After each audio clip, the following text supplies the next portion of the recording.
Сайн бацгаана уу хүүхдүүд. Өнөөдрийн хичээлээ эхлүүлье. Өнөөдрийн хичээлийн сэдэв бол сонин нийтлийн найруулгын төрөл зүйлүүдийн ангилал. Тэгэхээр бүгдээрээ сонин нийтлийн эхийн төрөл зүйлүүдийг ангилах үндсэн шинж, төрөл зүйл тус бүрийн онцлог таниж мэдж авцгаана. Бичлэгийн төрөл бол сэтгүүл зүйн онол практик, арга зүйн үндсэн айн нэг юм. Олон нийтэд зориулсан нийтлэл, нэвтрүүлэг, тогтвортой шинж тэмдэг бүхий тодорхой хэлбэрээр оршиж байдаг бөгөөд сэтгүүл зүйн үржлийг дагаад хөгжиж байдаг онцлогтой. Тиймээс бодит байдлыг тусгах хэлбэр болон бүтэц зохиомжийн шинж тэмдэг дахин давтагддаг тогтвортой байдлыг бичлэгийн төрөл зүйл гэнэ. Сонин нийтлийн найруулгын бичлэгийн төрлүүдийг гүйцэтгэх үүрэг, зорилго, хамрах хүрээ зэрэг шинж чанарыг харгалзан дараах байдлаар ангилдаг. За үүнд нэгдүгээр мэдээллийн. За түүн дотор мэдээ, тайлан, сурвалжлага, ярилцлага, мэдээлсэн тойм орно. Шинжилэлт. За түүн дотор өгүүлэл, шүүмж, хэвлэлийн тойм, сурвалжилсан тэмдэглэл, эргэцүүлэл, тайлбар, тойм. За нийтлэлт уран сайхны ангилалд бол найруулал, зураглал, эссе, шог найруулал, улс төрийн шог, уран сайхны шүүмжлэл, сурвалжилсан тэмдэглэл, баримтат кино. За туслах ангилалд бол цагтл, зөвлөгөө, онигоо, сонжоо, эмгэнэл, илэглэл, үгийн сүлжээ, цаг агаарын мэдээ гэх зэрэг нь багтдаг бахнэ. Тэгэхээр сонин нийтлийн найруулгын үүрэг бол мэдээлэх, за учир зүйн тайлбар нотолгой хийх, хэлбэрчлэн ойлгуулах, нөлөөлөх үүрэгтэй. За харин шаардлагын хувьд бол нэгдүгээрт баримт хэрэглэгдэхүүнд үнэн зөв, аль бие усны шинжтэй байх. За хоёрт сэтгэхүүн хийсвэрлэлт тулгуурлах. Гуравт хийсвэр томьёолыг бодит жишээгээр адилтгах.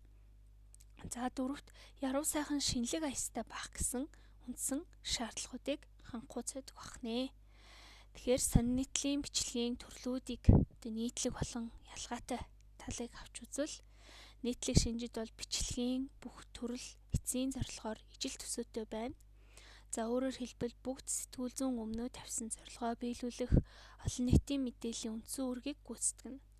За бичлэгийн бүх төрөл сэтгүүл зүйн үндсэн зарчмуудыг баримтлах учиртай. За сэтгүүлчийн болон өгүүлэгчийн ур чадварын шалгуур нь төрөл зүйлүүдэд адил байна. За тэгээд бичлэгийн төрөл зүйл бүхэн нийтлэл, нэвтрүүлгийн агуулга хэлбэрийн нэгдэл болдог шинжээрээ ижил төсөөтэй юм аа. За харин ялгаатай талын хувьд бол тусгаж буй объектын шинж чанар, сэдвийн хамрах цар хүрээ, хэмжээ, за зохиогчийн өмнөө тавьсан зорилго, бичлэгийн арга барил, бүтэц зохиомж, хэл найруулга, бичлэгийн өнгө аяс зэргээр ялгардаг бахнэ.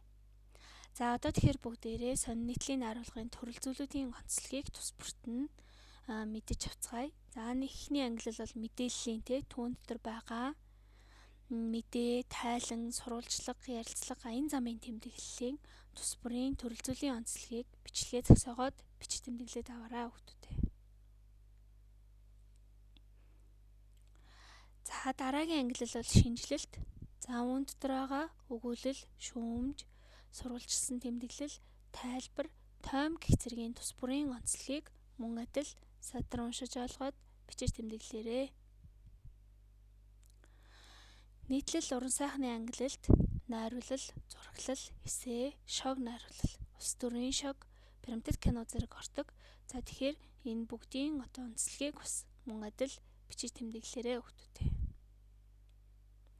За хамгийн сүүлийн найруулга болох туслах ангилалд цагтл, зөвлөгөө, илэглэл зэрэг нь багтдаг. За эдгээр нь бас тус бүрийн өөрийн төрөл зүйлийн онцлогтой. За тэгээд өнөөдрийн хичээл маань энд хүрээд өндөрлөлөө. Сүүлд үтсэн бичлэгийн төрөл зүйлүүдийн онцлогийг бичлэгээ зогсоогоод бичиж тэмдэглээд садар уншиж ойлгож аваарай хүүхдүүдээ. Дараагийн хичээлээр уулзъя. Хичээлийн тэмдэглэлээ хөтлөөрэй. Анхаарал хандуулсанд баярлалаа.